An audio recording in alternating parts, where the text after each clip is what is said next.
hemos estado hablando durante las semanas anteriores acerca de el tópico profético, principalmente cuando nosotros estamos atravesando momentos que pensamos que son proféticos en nuestra existencia, en esta generación.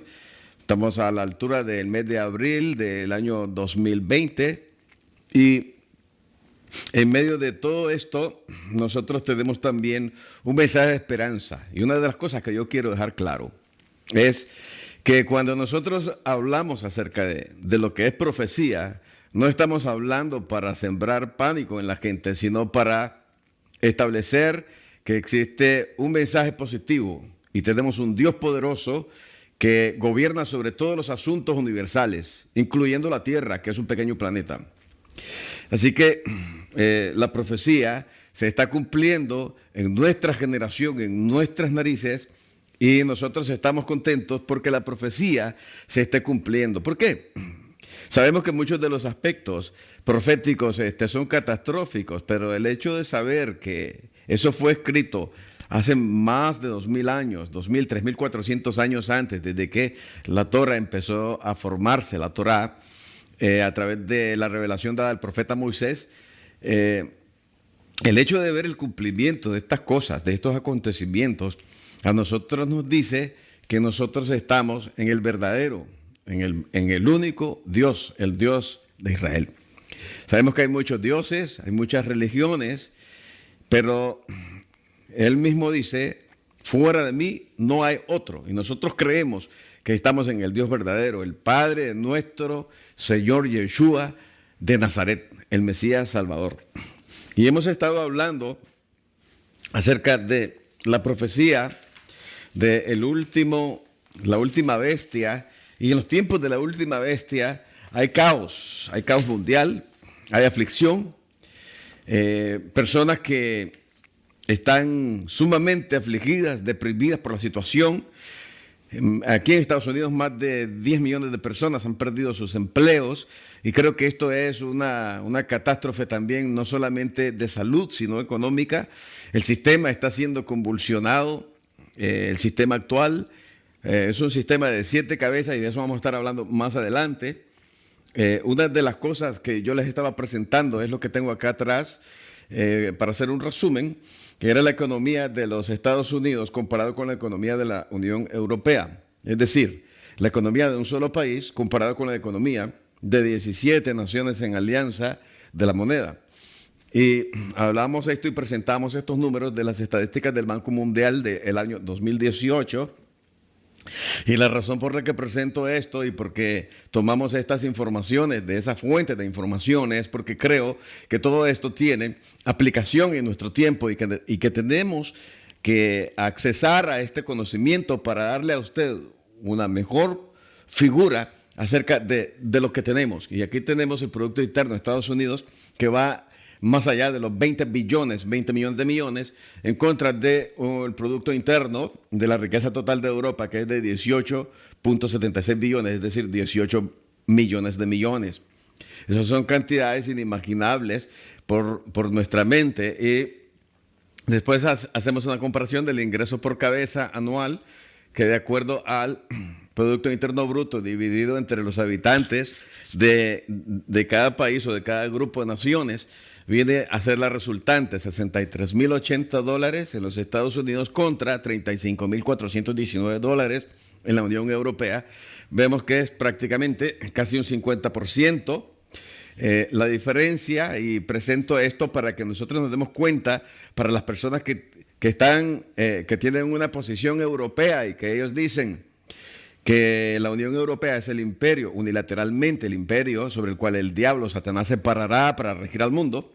Y mencionan también la famosa computadora que está en Bruselas desde los años de los 70, 60, la que le llaman la bestia, pero yo tengo que decepcionarlos porque no hay una. En Europa hay 2, en Estados Unidos hay 6 computadoras bestias y en Japón hay una. Posiblemente China ya tenga la suya. Así que si vamos a hablar de la bestia, ahora tendríamos que hablar de las bestias que están siendo utilizadas para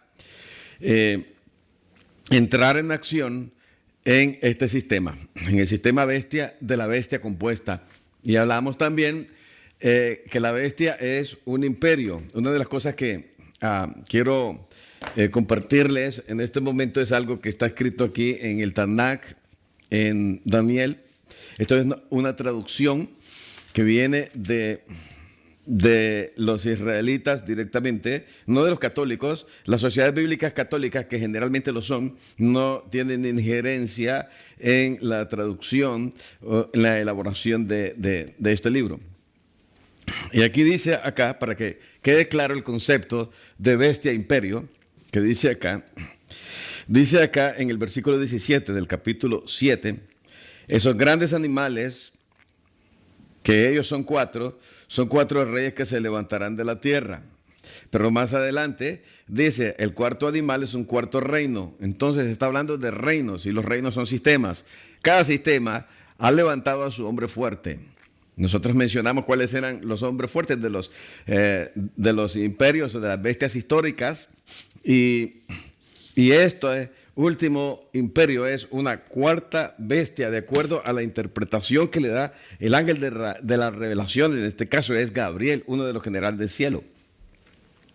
Ahora, tomando en cuenta el principio interpretativo que una bestia es un reino, es decir, un gobierno, entonces me dijo, la cuarta bestia corresponde a un cuarto reino. Aquí está el versículo en pantalla. Que aparecerá en la tierra, diferente de todos los otros, devorará toda la tierra, la pisoteará y la pulverizará. Ahora yo pregunto, si Roma, que es el imperio de hierro, pisoteó y pulverizó todo el planeta, y eso es una pregunta, entonces yo pregunto que si es Europa o la parte norte de África y un borde del Medio Oriente, toda la tierra. Y aquí apareció un mapa. Espero que el brillo les permita ver, pero aquí en el centro, en un recuadro amarillo, aparece el pequeño territorio que el imperio de Roma gobernó, la parte norte de África, refilando la parte del Medio Oriente, incluyendo a Israel, Turquía y casi todo el continente europeo. La pregunta es, ¿de verdad que esa es toda la tierra? ¿O eso simplemente es una parte de la tierra, pero es una parte mínima si nosotros lo comparamos? Entonces esta bestia no puede ser Roma, no se puede aplicar a Roma, porque Roma no ha pisoteado toda la tierra. Si nosotros vemos, quedó intocable el continente americano. No digo América como país, porque América no es un país, América es un continente. Y quedó sin tocar también todo Asia y Oceanía, acá con las islas que componen el continente de las islas.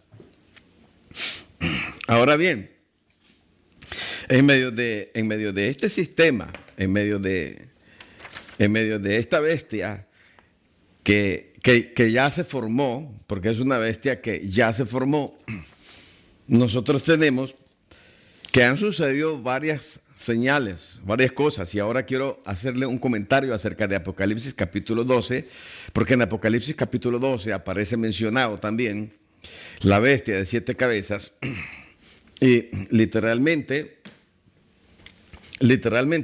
dice, déjeme alcanzar una Biblia, en el capítulo 12 de Apocalipsis, en tu Biblia y en la mía. Me gusta compartir lo que está escrito. Dice, después una gran señal apareció en el cielo. Si usted nota, Juan dice que lo que apareció en el cielo fue una señal. ¿Quién mandó esa señal? Dios. Dios está interesado en darnos señales a nosotros para que podamos distinguir los tiempos en los que nosotros nos encontramos. Así que esta señal la da Dios y dice, una mujer vestida del sol, con la luna debajo de sus pies y una corona de 2 estrellas sobre su cabeza. Y yo me pregunto, ¿cómo alguien puede vestirse del sol? ¿Cómo es que él vio que alguien estaba vestido del sol? Y estaba embarazada y gritaba a causa de los dolores de parto. Y estamos hablando de dolores de parto porque en este tiempo se está hablando mucho acerca de los dolores de parto, los dolores de parto y los dolores de parto. Y les dije también en la enseñanza anterior que los dolores de parto tienen más de 38 años desde el tiempo que yo me convertí al Mesías. de estarse dando. Entonces, estos dolores de parto están durando demasiado tiempo porque yo creo que si hablamos de dolor de parto tiene que tratarse de un periodo corto de sufrimiento y de aflicción antes de que el niño nazca o antes de que la creación de la que se está esperando que nazca venga y vea la luz. Pues bien, pero también hay otra señal que aparece en el cielo. Mire bien, en el cielo hay señales, pero muchas veces nosotros no podemos detectar las señales del cielo. Por ejemplo, en 1914, en el año 2014 y en el año 2015 hubieron dos tetras. Estas tetras tuvieron que ver y sucedieron exactamente en días específicos de las fiestas de Israel que el mundo evangélico, tanto como el católico, lo rechazan rotundamente. Y tuvo que ver con la fiesta de Pesaj o Pascua, número 1, en 2014, y la otra cae en las fiestas de otoño. Es decir, primero, en las fiestas que están relacionadas con la primera venida del Mesías Yeshua, y segundo, las que están relacionadas con la segunda venida del Mesías Yeshua, que es el tiempo de la redención, cuando todo se termina, cuando todo queda sellado. Ahora bien, si nosotros nos damos cuenta, ¿verdad?, cuáles fueron los días en los tiempos de la redención, y redención significa liberación, en la celebración de las fiestas de la liberación. ¿Me está escuchando? Sucede una luna roja, el año 2014 y también en el 2015. Y entonces, ya para el tiempo, acercándose a la fiesta de otoño, en la fiesta de Sukkot o Cabañas, y Cabañas te habla del tiempo del establecimiento del reino. O sea que era como un mensaje de parte de Dios que estaba siendo dado en el cielo. Porque las lumbreras, de acuerdo a Génesis, las estrellas, la luna y el sol, son puestos como señaleros, o sea, como señales o como objetos que servirán para que Dios dé señales en el cielo. No estoy hablando de astrología, porque algunas personas van a creer o van a decir en su sabiduría filosófica, en cualquier cosa, que existe una relación intrínseca entre la astrología, que es conocimiento oculto, y lo que nosotros estamos hablando. Pues no estamos hablando de astrología, estamos hablando de sucesos astronómicos. Estos sucesos astronómicos suceden en el cielo, pero muchas personas, ¿verdad?, pero muchas personas no saben distinguirlos. El mismo Mesías se los dijo, ustedes saben distinguir algunas cosas, pero otras no. Y ahora, hablando de la repetición en 2 años consecutivos acerca de las lunas rojas en Pascua, Liberación, y en el otro que es la fiesta del establecimiento del reino, era como que si Dios dijera, la liberación viene y el establecimiento del reino, y lo dijo en el 14 y en el 2015. ¿Fueron señales celestiales? ¿Fueron mensajes que vienen de parte de Dios? Yo creo que sí, aunque hubieron personas y predicadores y pastores y maestros que aparecen en la net, que dicen que no tienen nada que ver con asuntos apocalípticos. Yo pienso que es al contrario. Sin embargo, nosotros sabemos que durante el siglo en curso van a darse 8 lunas de sangre. Desde aquí hasta el año 2099 van a haber 8 lunas de sangre. Pero lo que a mí me llama la atención, si usted ve cuál es la secuencia y el tiempo en que suceden, de acuerdo al calendario de la NASA, usted se va a dar cuenta que las únicas lunas de sangre que convergieron de una forma espectacular fueron las del 2014 y las del 2015, porque era liberación y establecimiento del reino, liberación y establecimiento del reino. Entonces el mensaje está claro. La liberación se acerca y el establecimiento del reino de Dios también. Estamos hablando de eso, porque cuando nosotros analizamos lo que es Daniel capítulo 2, se habla acerca de un gobierno que va a ser establecido en la tierra y que va a ser dado a los santos. Y se refiere cuando dice a los santos, porque el concepto de los santos que los profetas antiguos testamentarios tienen es diferente al concepto de los santos que nosotros tenemos, porque el concepto de el profeta Daniel se circunscribe solamente al pueblo de los santos, al pueblo de Israel. Ahora, pero ese mismo concepto de santos, y se los compartí anteriormente, aparece también en Apocalipsis, donde el profeta judío Juan, cuando se encuentra en la isla de Patmos, recibe esta gran revelación. Entonces yo pregunté, ¿usted cree que el concepto de santos de Daniel y el concepto de santos de Juan abarcan el mismo grupo de personas. Y yo digo, no, porque después de haber conocido y ampliado su caudal teológico de conocimiento, Juan, él sabe que también el Evangelio, el mensaje de la palabra, de la Torá, el conocimiento del Mesías judío, llegó también a las naciones que no eran Israel. Y los gentiles que se convirtieron en ex-gentiles, de acuerdo a la teología paulina, cuando fueron insertados o injertados en el olivo, que es Israel, ahora tienen el mismo libro del pueblo de Israel, tienen el mismo espíritu del mismo Dios morando adentro y la misma doctrina transferida a través del mismo libro y a través del Mesías. Entonces, ahora ya no somos gentiles, ahora somos un solo pueblo con ellos. Y ahora, para seguir leyendo esto, de estas señales, te habla de una guerra espiritual que se da en el cielo. Dice aquí que apareció otra señal y el dragón de fuego que tenía 7 cabezas y 10 cuernos y en sus cabezas 7 diademas. Su cola arrastró la tercera parte de las estrellas de los cielos, y no es que arrastró soles, sino que arrastró ángeles, porque a los ángeles también se les conoce y se les llama como estrellas, y las arrojó sobre la tierra. Y el dragón estaba de pie frente a la mujer que estaba por dar a luz. Nosotros vamos a ver aquí algunos conceptos que tengo acerca de Apocalipsis capítulo 12, porque esto es algo que tiene relación con un suceso que volvió a repetirse hace exactamente 3 días atrás. Y bien, permítame. Quiero enseñarle algo que tiene que ver con esto que nosotros estamos hablando. Estamos hablando en el tiempo del último imperio, en el tiempo de la bestia de 7 cabezas y de la otra segunda bestia que aparece en el capítulo 13 de Apocalipsis, que también vamos a dar algunos detalles. Primero, nosotros tenemos acá una figura artística representativa de lo que es la constelación de Betula, con las diferentes estrellas, la estrella Arturo, la estrella Espica,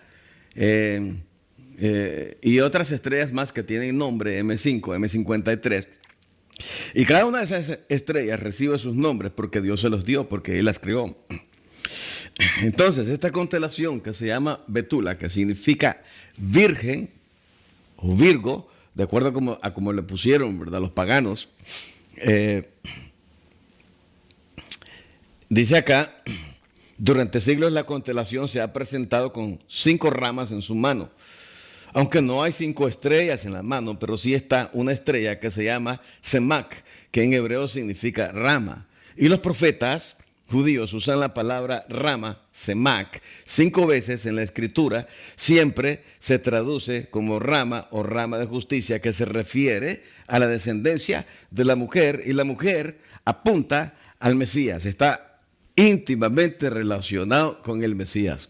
Pues bien, en Jeremías, en el capítulo 23, como usted puede ver acá, dice literalmente, permítame, y lo vamos a leer. He aquí, vienen días, dice Jehová, en que levantaré a David renuevo justo, a Sedec Semac, y reinará como rey, el cual será dichoso y hará juicio y justicia en la tierra. Note las palabras que en el original son usadas, Tzedek Semac. Esta palabra aparece 5 veces en relación al ministerio del Mesías, y por eso tenemos, por ejemplo, 5 evangelios. Los 4 evangelios que los conocemos, ¿verdad?, como los evangelios sinópticos y Juan, y también el evangelio de Apocalipsis, donde está trazado y explicado el evangelio del reino. En Mateo, el Mesías es la rama de justicia, el rey que establece las normas o las leyes del reino de los cielos. Entonces, las normas son las leyes. En el reino de los cielos hay leyes. No se puede gobernar sin ley. Tiene que haber un parámetro sobre el cual se haga justicia. Y esa es la ley de Dios.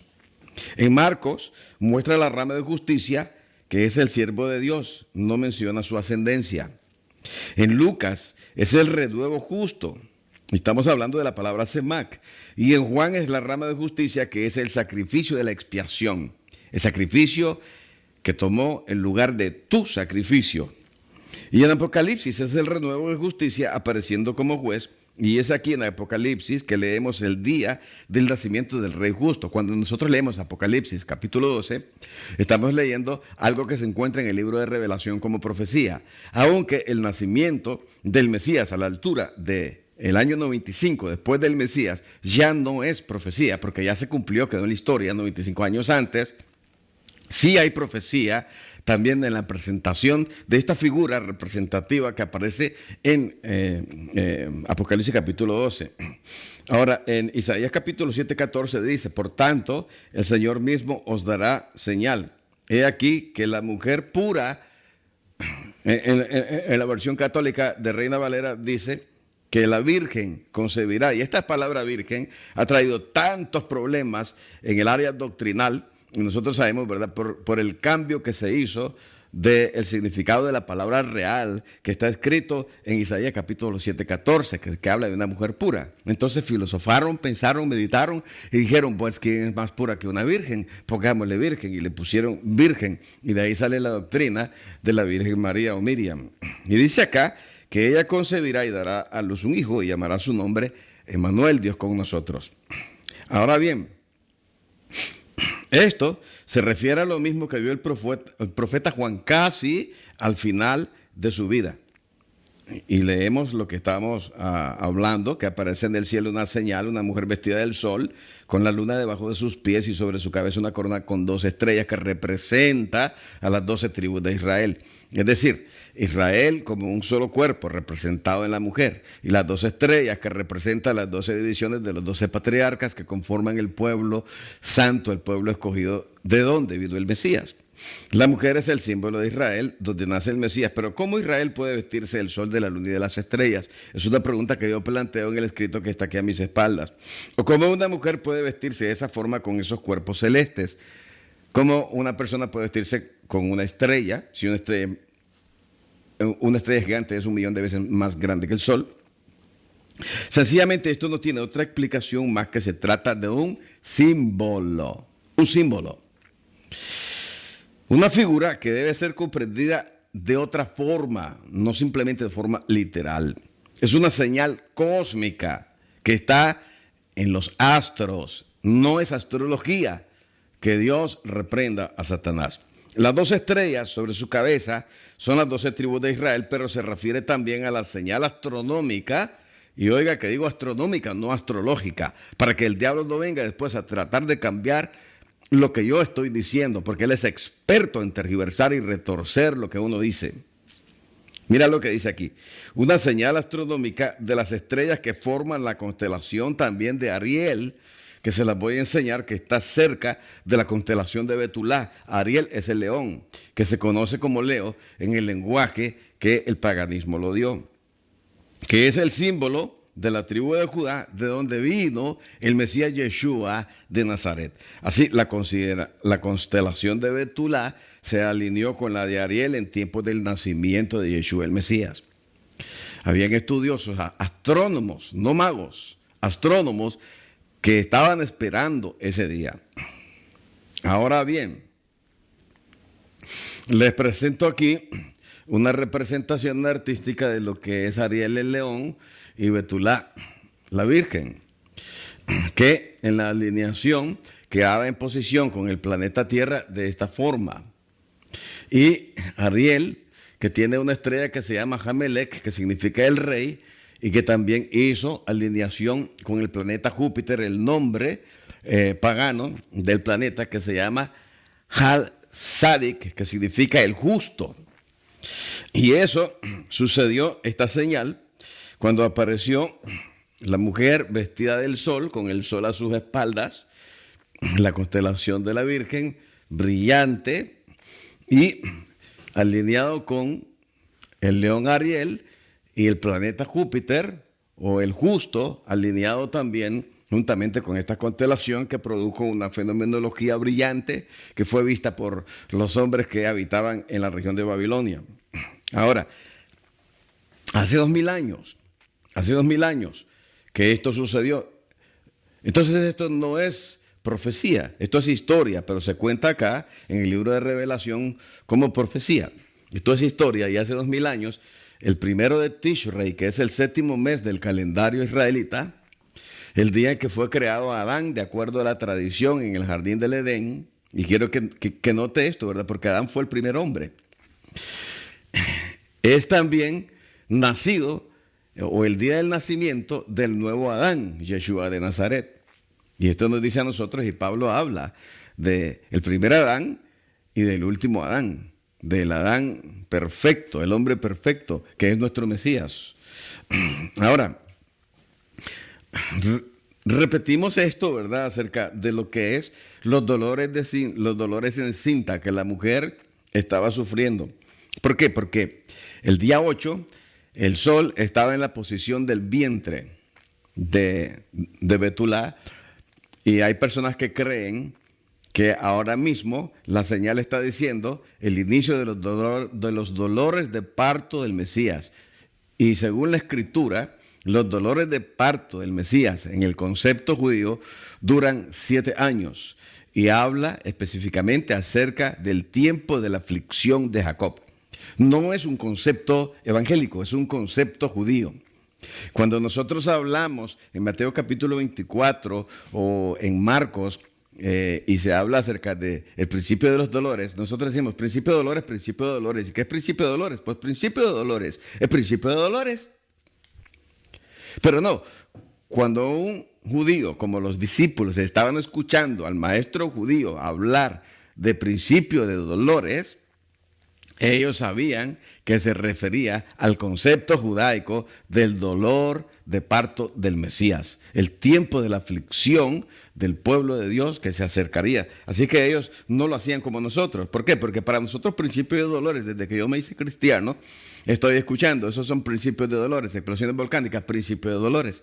De hecho, en estos días el volcán Krakatoa, que ha sido el volcán que ha lanzado la explosión más brutal en la historia de las explosiones volcánicas, de las erupciones, y eruptó también, y existe una actividad 4 veces superior a la normal en el anillo de fuego, que ya solo se mencionaba anteriormente.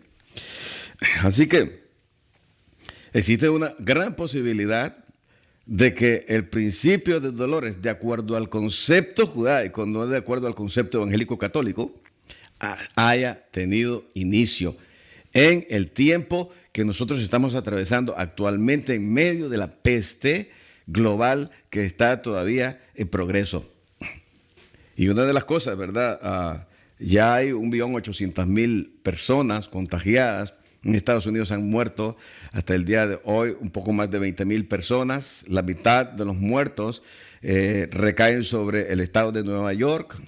Entonces, nosotros estamos en un momento de aflicción global. Conozco a personas que en medio de la crisis de salud que existe por el contagio de este virus, un virus, diría yo, creado, y por el hecho que sea creado o alterado en laboratorio no significa que no puede caer dentro de lo que es el rango de las plagas que son anunciadas en la profecía bíblica.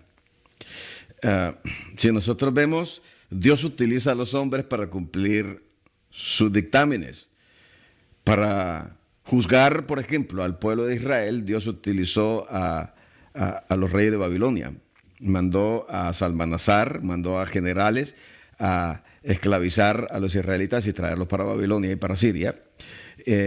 Entonces, al final de cuentas, yo hago una pregunta. ¿Ese juicio vino de parte de quién? ¿Del rey de Babilonia o de quién? Pues de Dios, porque Dios dijo que lo iba a hacer, que lo iba a hacer antes, pero utilizó a hombres, manos de hombres para ejecutar sus juicios. Entonces, si este virus fue creado en un laboratorio por los chinos o por quien lo haya creado y lo lanzaron con algún propósito mezquino para alcanzar poder, eso no le quita al virus y a su actividad destructiva alrededor del planeta que no sea parte del cumplimiento de la profecía. Hay personas que quieren menospreciar la profecía. El diablo siempre trata de menospreciar la profecía. El diablo siempre está diciendo, terremotos siempre han habido, guerras siempre han habido. Y en un libro que yo leí, procedente de la Unión Soviética, en aquel tiempo decía que habían habido 14.500 guerras desde el tiempo de los anales de la historia hasta los años 80, habían habido 14.500 guerras aproximadamente. Entonces las personas quieren utilizar el conocimiento que se da en las estadísticas y en la historia para desvirtuar la profecía bíblica y para decir, eso es pura basura. Eso, yo no puedo creer en eso. Bueno, esos son ellos, yo sí creo. Y esto no es basura, esta es la palabra y la revelación del Altísimo, que pronto nos daremos cuenta quién es el que gobierna en el universo y a favor de quién nosotros estamos. El llamado para las personas en este tiempo es a que se arrepientan, porque el tiempo se está cumpliendo. La puerta se cerrará un día. Y dice el judaísmo que la puerta se cerraba en cada celebración del Día del Perdón, de Yom Kippur. Se abren trompetas, la puerta de la salvación permanece abierta todavía, pero se cierra cuando llega el Día del Perdón. Una vez que se toca el gran shofar, que lo toca el Padre, que lo toca Dios, la puerta se cierra y nadie más puede entrar. Entonces el tiempo de la salvación está abierto. Usted puede arrepentirse, cambiar sus obras. Arrepentimiento es cambio de obras. No te gusta ir al templo, te da sueño leer la Biblia, orar. Estoy hablando ahora con los que van a los templos. Orar le da sueño, no quiere. Se siente aburrido cuando está en el templo y va solamente por otras razones o por acallar la voz de la conciencia religiosa que está ensartándole como un puñal por la espalda y diciéndole, está sucio, no has ido al templo, y va una vez por semana, y cuando llega una vez por semana, entonces es como que se tome una pastilla de droga su conciencia, y bien drogado sale de los templos, y después se olvida de Dios hasta que regresa al séptimo día, como los religiosos muertos hacen.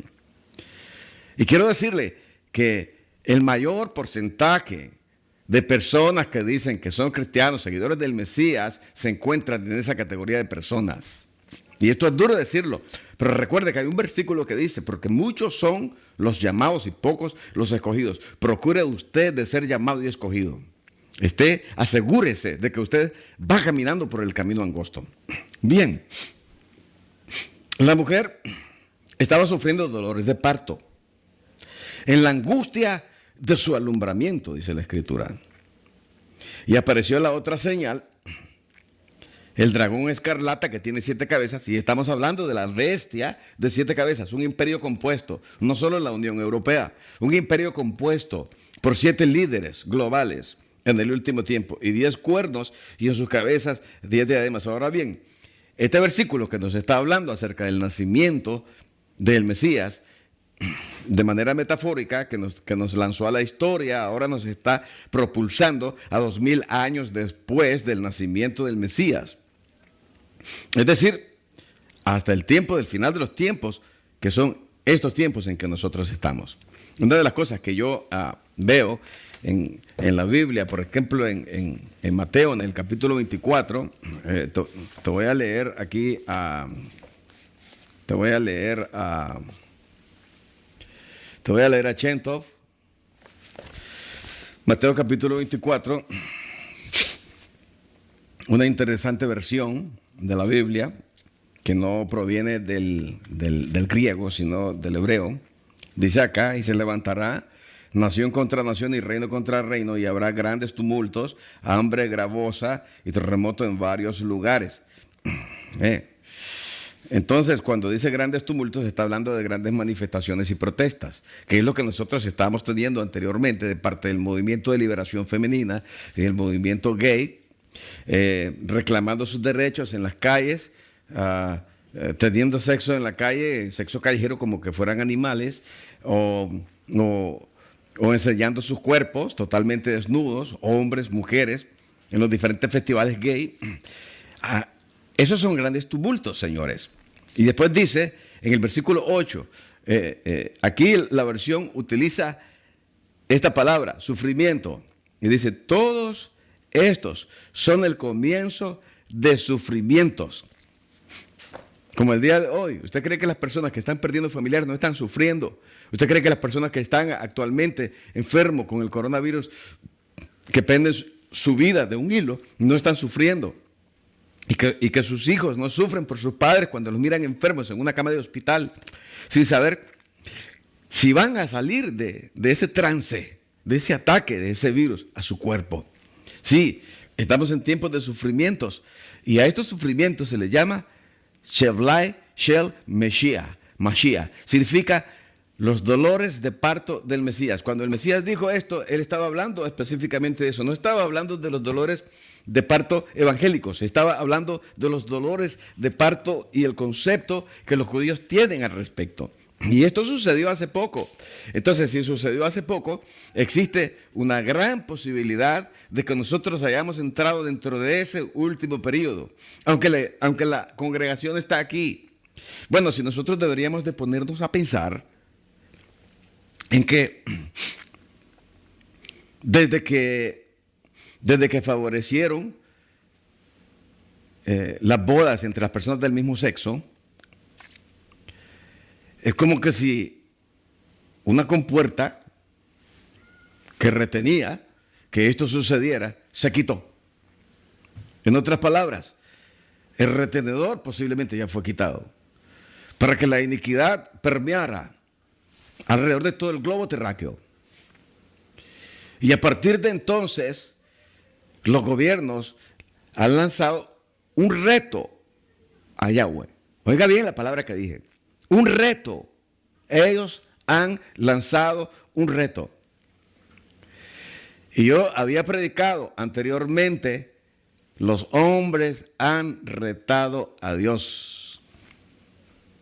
Y este reto va a traer consecuencias, no porque soy profeta, sino porque soy analista de lo que está escrito. Nunca me he jactado de ser profeta. Nunca lo haré. Pero sí soy analista de la palabra, estudioso de la palabra. Y yo dije, esto va a traer consecuencias globales, porque Dios ha tomado el reto en serio. Y esto que estamos viendo ahora, actualmente, en nuestra generación, es parte de la consecuencia de lo que el hombre hizo y la respuesta de Dios. Las naciones están siendo juzgadas a través de una peste. Pero esto no es todo, señores. Apocalipsis está lleno de más. Y durante el tiempo, y les he hablado acerca de esto, la redención es un proceso. Es un proceso. Y hay personas que dicen, y que cuando el Señor Jesús estuvo en la cruz, no dijo consumado es, y te lo dicen de una forma como confrontándote, diciendo, oye, tú eres un ignorante. Lo que pasa, señores, es que hay que entender lo que lee. Y lo que lee no se circunscribe a solamente un versículo, sino a muchos versículos que forman una doctrina. Por ejemplo, estamos hablando acerca de esta fenomenología y el 8 de abril de 2020 la constelación se vistió del sol y después de esto, al día siguiente, hubo una superluna, el día 9, lo cual algunas personas están diciendo que viene el tiempo de la transformación, el tiempo en que se manifestará una nueva creación. Nosotros somos nueva creación. ¿Acaso que no nacimos de nuevo el día que recibimos al Mesías? Sí, nacimos de nuevo, pero tu cuerpo es inmortal. Tienes poderes como los que presentó el Mesías cuando él resucitó y se apareció a sus discípulos estando ellos con la puerta cerrada y se materializó en medio de ellos. Tienes esa clase de poderes ya.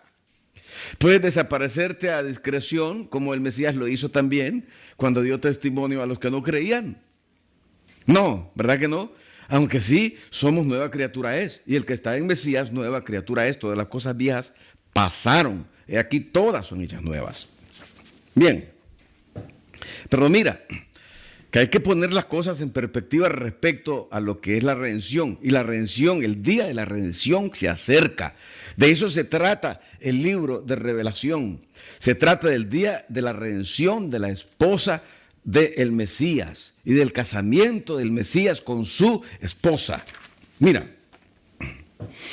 Por ejemplo, si nuestra teología no está lo suficientemente clara todavía al respecto de lo que se está diciendo y en tu corazón tú rechazas la enseñanza, escucha lo que te enseña Juan, no lo que enseño yo, sino lo que yo entendí de Juan y de Pablo. Pero ahorita te menciono a Juan. Juan capítulo 3, versículo 2, dice, amados, ahora somos hijos de Dios. ¿Qué somos? Usted y yo somos hijos de Dios. Y aún no se ha manifestado lo que hemos de ser. ¿Qué dijo? ¿Escuchó bien eso? No se ha manifestado lo que hemos de ser. Wow, ¿estoy entendiendo bien o creo que o mi entendimiento se tomó por la izquierda o por la derecha? Y después dice, pero sabemos que cuando Él se manifieste, cuando ¿quién se manifieste? Está hablando del Mesías. ¿Y qué es manifestarse? Hacerse visible, hacerse presente, dejarse ver por todos. Manifestación visible del Mesías. Cuando Él se manifieste, seremos semejantes a Él porque le veremos tal como Él es. Pero ese versículo, usted puede decir, bueno, pero no me convence muy bien. Bueno, te voy a dar 3 versículos más. Y dice, Primera de Pedro, capítulo 1, versículo 5. Ya por si el testimonio de Juan no te convence, este segundo testigo a lo mejor puede ayudarte un poco. Y dice, que sois guardados, usted y yo. ¿Por qué? Por el poder de Dios mediante la fe, para alcanzar la salvación que está preparada para ser manifestada en el tiempo postrero. Significa que, como decía también, ¿verdad? La teología paulina, que dice que Él nos dio la arra del Espíritu, que es la herencia hasta la redención de la posesión adquirida, y nosotros ya hablamos de ese versículo. El mismo concepto doctrinal estaba también en Pedro, cuando Pedro está diciendo que la salvación está preparada para ser manifestada en el tiempo postrero. ¿Por qué? Porque tú no has sido transformado, porque los muertos no han resucitado. Porque nuestro cuerpo se sigue enfermando, se envejece cada día, etcétera, etcétera. Pero sigue diciendo en el versículo 6, en lo cual vosotros os alegráis, aunque ahora por un poco de tiempo, si es necesario, tengáis que ser afligidos en diversas pruebas. Y nosotros tenemos una iglesia que está predicando una doctrina en la cual no quieren ser afligidos nunca. Es una doctrina de autosatisfacción, es una doctrina hedonista, solo quiero sentir placer. Dios tiene que darme placer, Dios tiene que darme todo lo bueno, Dios tiene que prosperarme, Dios tiene que hacerme millonario, yo no tengo que padecer enfermedades. Y hay personas que dicen, solamente declara, y aunque sienta los síntomas, declara, porque no quieren sufrir, no quieren ser probados, no quieren pasar por el examen, por la escuela de Dios. Pero aquí dice el apóstol que por un poco de tiempo seamos afligidos en diversas pruebas, afligidos, como estamos el día de hoy. Estás encerrado en tu casa, estás afligido, muchas personas están afligidos, no tienen trabajo, se le están acumulando las cuentas. Entonces, ¿qué? ¿Vas a dejar que tu mente traduzca el mensaje del diablo que te dice, Dios no te ama porque te encuentras en tribulación, perdiste tu trabajo, te está ardiendo la garganta ahora, ya te dio el virus y vas a darle paso y vas a decirle a Satanás, sí, don diablo, usted tiene razón? No, porque yo conozco la Escritura y la Escritura a mí me dice que yo voy a ser probado y que voy a tener aflicciones en este tiempo corto, porque esas aflicciones es la metodología que el Padre utiliza para perfeccionar mi carácter, para perfeccionar mis obras en el Señor. Y en el versículo 7 de 1 de Pedro, capítulo 1, dice, para que sometida a prueba vuestra fe. Ahorita hay 1.000 millones de personas, de evangélicos, y si usted le pregunta a todos ellos, nos vamos con el Señor. Y cuando suena la trompeta, y todavía la hacen así, nos vamos con el Señor. Aparece el anticristo y nosotros nos vamos, en el esquema que es perfecto y primero pasa esto y después pasa esto y después esto y después esto y después lo otro y después lo otro y lo otro y lo otro, pero nosotros ya no estamos aquí, pero ya sabemos todo lo que va a pasar porque tenemos un esquema perfecto que aparece en las Biblias de Scofield, que lo predicó Darby, que lo predicaron otros teólogos y que establecieron un esquema perfecto, que es inquebrantable y que si cualquier persona que no cree en el esquema inquebrantable, como yo creo, entonces está perdido y condenado al infierno y yo le voy a retirar mi amistad porque no se la merece. Pero los conceptos no son católicos o evangélicos simplemente, los conceptos tienen sus bases en el judaísmo. Y esto es lo que yo he estado recalcando desde hace más de 20 años. Tenemos que conocer las raíces para poder interpretar de una mejor manera las Escrituras.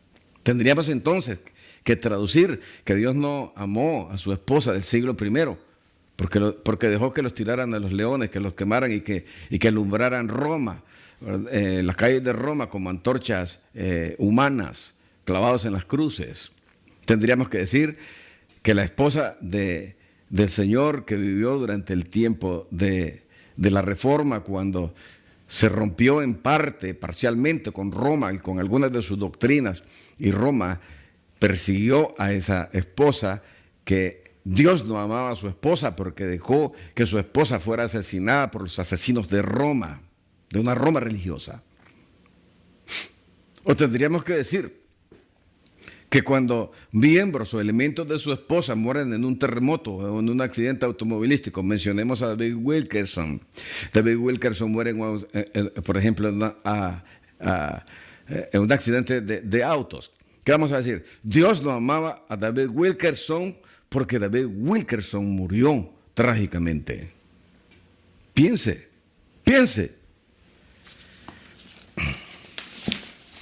Ahora, sigue diciendo el versículo y termino. Mucho más preciosa que el oro, tu fe y la mía. Más preciosa que el oro. Y la gente quiere oro, pero no quiere fe. No quiere fortalecer su fe. Quiere tener oro. Y le dan más valor al oro que la fe. Porque están llenos de el Dios de este mundo, de este siglo, que es Mamón, el Dios dinero. El cual, aunque perecedero el oro, se prueba con fuego, tu fe sea ya en alabanza y gloria, cuando sea manifestado Jesús el Mesías. Aquí dice Jesucristo. Entonces yo estoy enseñándote que todavía no se ha manifestado lo que somos. Todavía estamos esperando el día de la redención, en el día postrero, dice la teología judaica. La teología evangélica dice 7 años antes del día postrero. Bueno, seguimos. Ahora, te estoy mencionando esto, ¿verdad? Y todo esto que aparece aquí atrás de la mujer vestida, porque en ese tiempo es que se levanta la bestia de 7 cabezas, o la bestia de 7 cabezas empieza a gobernar el mundo. Ahora, una de las cosas que yo presento acá es la comparación del terreno que Roma utilizó, y ese imperio no ha cubierto el mundo. En cambio, te presento aquí un mapa mundi lleno de puntos por todo el planeta donde que son representativos de las bases militares que un solo país tiene alrededor del mundo. Un solo país cubre todo el mundo con sus bases militares, con su poder militar. Eso no lo hizo Roma. Eso lo hace el último imperio. El último imperio que abarca todo el planeta, no Roma, no Europa. Entonces, aquí dice, si la cuarta bestia es Roma, entonces es una bestia histórica. ¿Por qué? Porque surge del mar, de acuerdo a Isaías 17:12 y Apocalipsis 17:15, que el mar representa muchas aguas que están relacionadas con áreas densamente pobladas, donde hay mucha gente. Europa, en el tiempo de los Césares, tenía una población aproximada de 120 millones de habitantes. Imagínate. Ahora, Europa es más densa que la población ahorita de los Estados Unidos. Esto es una población bastante considerable al considerar que eso fue hace 2000 años. Ahora, pero si unificamos las dos bestias de Apocalipsis 13, la de 7 cabezas y 10 cuernos, con la bestia de la tierra, con 2 cuernos en el engranaje, y que habla como, que parece cordero, pero que habla como dragón, en el engranaje de la cuarta bestia, la interpretación toma más cuerpo. Si la bestia de la tierra es el Vaticano, como algunos están diciendo, que el Vaticano representa al falso profeta y que la segunda bestia es el falso profeta, en la interpretación que normalmente se da acerca de lo que es el último imperio, entonces vamos a tener que decir que el Vaticano surge de Europa y que Europa representa el mar de naciones de donde se levantaron los imperios antiguos que fueron vistos por los profetas en Daniel capítulo 2, Daniel capítulo 7, etc. Entonces, esta bestia que vamos a suponer ahora que es el Vaticano y que en presencia del Imperio Romano ejerce el poder del imperio en toda la tierra, tendríamos que asumir que es el Vaticano y que el Vaticano marcará al mundo entero con la marca del imperio, porque es lo que está escrito en Apocalipsis capítulo 13, en la segunda parte, cuando te habla de la segunda bestia. Y la pregunta que yo hago es esta: ¿está el Vaticano en un continente despoblado, en un área despoblada? No. Europa está en el mar de donde se levantan las 4 bestias, pero la interpretación tradicional nos ha enseñado que es el Vaticano. Ahora, analicemos esto otro. La otra bestia, la bestia que surge de la tierra, contrario a lo que es el mar. Si el mar representa áreas densamente pobladas, la tierra representa áreas despobladas. Entonces, el nuevo continente, que es América, no es un país, es un continente, es considerado en el nuevo y por el nuevo mundo y es también conquistado por las antiguas potencias europeas. Ellos mandan a sus conquistadores y aquí ellos conquistan y establecen una nueva nación, una nación sobre 13 colonias, y nosotros sabemos que en la actualidad 13 familias son dueñas del sistema que impera. Sigo con esto. En ese tiempo, y regreso a Apocalipsis capítulo 12, en el tiempo del dragón con 7 cabezas y con 10 cuernos, se da una guerra en el cielo. Para los que dicen que no hay guerra espiritual y que estos son simplemente conceptos neopentecostales, y que esos son inventos y que no existe y que no hay guerra espiritual real, pues la Biblia sí me habla que hay una guerra y que esa guerra empezó desde antes que nosotros naciéramos, antes de que usted y yo naciéramos. Y nosotros venimos a nacer espiritualmente también en el contexto de una guerra cósmica que se libra entre los ejércitos del hijo rebelde, del mal, Lucifer, Satanás, Luzbel, como usted le quiera llamar, el diablo, el enemigo, la serpiente antigua, el dragón, contra Dios, contra los hijos y los ángeles y los ejércitos de Jehová, Yahweh de los ejércitos. Y dice aquí, en este versículo: ay de los moradores de la tierra y del mar, porque el diablo ha descendido a vosotros con gran ira. Entonces aquí nos habla que existe una ira del diablo. Y esa hay que distinguirla, que se manifiesta durante el último tiempo. ¿Y por qué el diablo tiene gran ira? Baja sabiendo, porque él sabe que el tiempo se le está acortando, que está llegando el día del juicio, que el tiempo de Dios ha llegado al límite y que eso va a cambiar. Pero sigue diciendo: entonces el dragón se llenó de ira, en otro versículo, en contra de la mujer, y la mujer representa a Israel, y se fue a hacer la guerra contra Israel y el resto de la descendencia de ella. ¿Quiénes son el resto de la descendencia de Israel? Dice: los que guardan los mandamientos de Dios, los que guardan la Torá, es decir, contra todos los judíos y los que tienen el testimonio de Jesucristo. ¿Y quiénes son los que tienen el testimonio de Jesucristo? ¿Y cómo se les llama? Yo no lo estoy inventando, está escrito en la Biblia. Usted puede buscarlo en su Biblia, puede con sus propios ojos convencerse que lo que le estoy diciendo está en la Biblia. Eso significa contra los judíos y contra los que tienen el testimonio de Jesús, el Mesías de Nazaret, que están sobre la tierra en el tiempo en que el diablo manifiesta su ira. Entonces está la ira del diablo y está la ira de Dios, que se manifiesta en la ira del Cordero. Hay que hacer una distinción entre eso. Por ejemplo, nosotros podríamos decir que todo esto que está pasando ahora, que cuando hay guerras, que cuando hay asesinatos, que cuando hay tiroteaderas en los festivales mundanos en diferentes lugares como el que nosotros tuvimos aquí en Las Vegas, eso es simplemente una manifestación de la ira del diablo que odia a la humanidad. Ahora, nosotros tenemos aquí un mapa de los Estados Unidos como el centro y todas las bases militares del mundo, un pivote. Te voy a hablar de cómo surge la Unión Europea porque es necesario que hablemos también de esto. La Unión Europea de la que tantos hablan, tantos escatólogos, teólogos, predicadores que salen por ahí y que están forzando la profecía. ¿Cómo surge la Unión Europea? La Unión Europea yo le llamo la bestia base porque es en Apocalipsis capítulo 13 que te habla del lugar de donde surge la última bestia, que es una bestia compuesta con características políticas, militares y también filosóficas de las otras bestias. Y esta es la bestia base y es restaurada por ¿quién? Bueno, nosotros debemos de saber que Europa fue devastada cuando un católico, un judío católico, llamado Adolfo Hitler, lanza en progreso la Segunda Guerra Mundial. Nosotros hemos leído libros, conocemos parte de la historia, hemos visto videos y Europa queda totalmente en ruinas.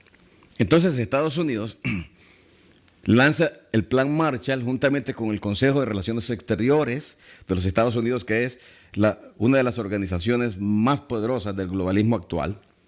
Y el plan consistía en inyectar 13.3 mil millones a 16 países de Europa Occidental.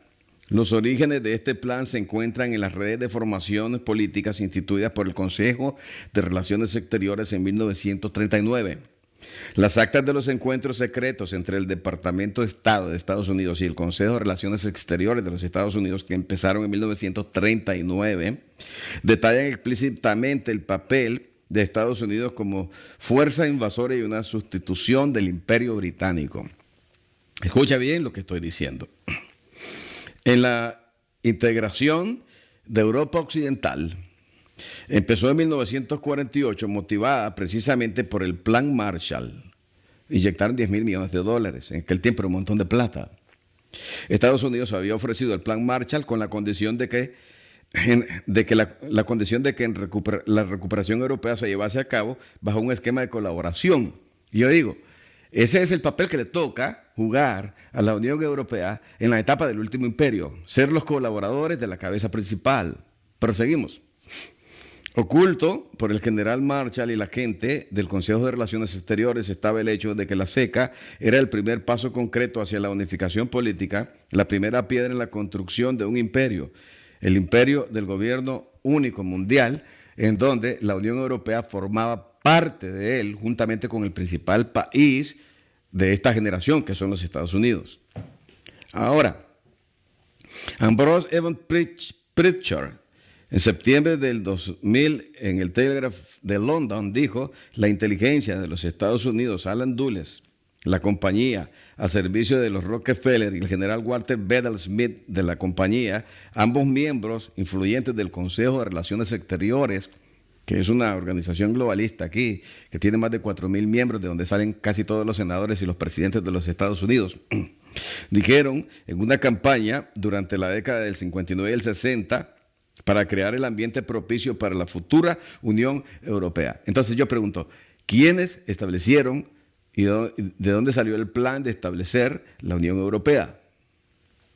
¿De los mismos europeos? No, de los Estados Unidos. Entonces la Unión Europea se levanta y se establece porque los Estados Unidos establecen un plan para reconstruir y poner una base plataforma para sus aliados, para que el imperio compuesto que habla Daniel capítulo 2 entre en una fase de consolidación. Se consolida entonces el último imperio de esta forma. Aquí te presento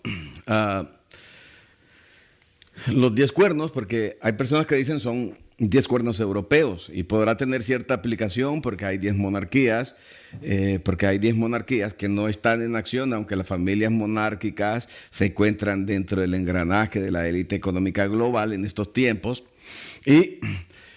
Y te saco también aquí un mapa del Medio Oriente y la cabeza del dragón con los 10 cuernos y una corona, y una imagen de la Organización de las Naciones Unidas con algo que está escrito aquí abajo que dice que la ONU fue fundada en el año de 1945, luego de la Segunda Guerra Mundial, esperando evitar futuras guerras, que no lo pudo hacer porque han habido más guerras en el planeta. Funciona mundialmente para mantener el planeta en un ambiente, como ellos dicen y utilizan esto, de paz y seguridad, de paz y seguridad, de paz y seguridad. Esa es la norma. Y la Biblia dice que cuando digan paz y seguridad, vendrá sobre ellos destrucción repentina. Escuche lo que estoy diciendo.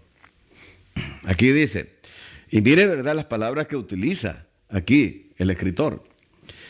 Vendrá sobre ellos destrucción repentina como los dolores de la mujer encinta. Quiere decir que cuando llegue el tiempo de los dolores del Mesías, cuando la mujer esté por dar a luz a la nueva creación, entonces va a venir destrucción repentina sobre todos los que están utilizando el eslogan de paz y seguridad. Paz y seguridad. Ahora, la Organización de las Naciones Unidas es el centro del gobierno mundial. Y la pregunta aquí es, ¿dónde queda la ciudad de Nueva York, donde está ahora siendo el epicentro de la plaga en el país más poderoso del mundo, los Estados Unidos? Aquí mismo, en los Estados Unidos. ¿Por qué no lo pusieron en Europa? ¿Por qué el centro del gobierno mundial está aquí? Es una buena pregunta. ¿Qué cree usted? Ahora, si nosotros vamos a hablar acerca de los 10 cuernos, no nos vamos a centrar en Europa porque Europa no es el centro de la profecía, ni los Estados Unidos. El centro de la profecía es Israel, el centro de Israel es Jerusalén y el centro de Jerusalén es el monte del templo. Entonces, la profecía tiene su centro, su foco en el Medio Oriente. Entonces, si vamos a hablar de 10 cuernos, tiene que haber una explicación también antigua acerca de los 10 cuernos. Y aquí puse lo que es el pacto santo, y dice aquí, en aquel día, Jehová hizo un pacto con Abraham diciendo, a tu descendencia daré esta tierra desde el río de Egipto hasta el río grande, el río Éufrates. Oiga bien, ¿cuál es la promesa del pacto santo? Y dice aquí, después, vamos a leer, la tierra de 10 pueblos. Y yo le pregunto a usted, ¿la tierra de cuántos pueblos? La tierra de 10 pueblos. Ok. Y aquí está, la tierra de los ceneos, los ceneseos, los amboneos, los heteos, los fereceos, los refaitas, los amorreos, los cananeos, los gergeseos y los jebuseos. La tierra de 10 pueblos le fue prometida a la descendencia de Abraham. Entonces, eso son los 10 cuernos históricos.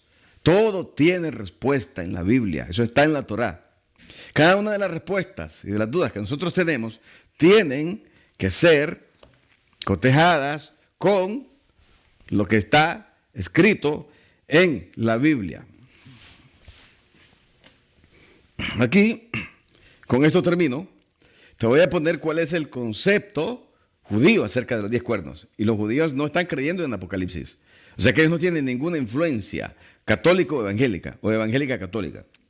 En el libro En busca de los tesoros del templo, del doctor Randall Price, el rabino Shlomo Riskin, que era uno de los escritores que colaboraban con el Jerusalem Post, dijo, el gran Israel de la promesa abrahámica está actualmente ocupado por 10 naciones.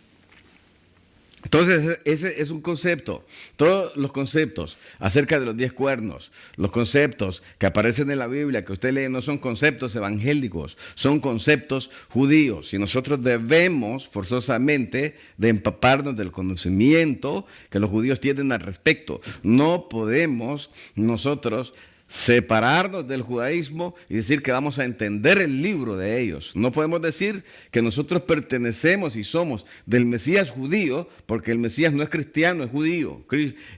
Cristo, como le decimos, o como se le puso en las nuevas traducciones griegas, que no es pecaminoso llamarlo Cristos.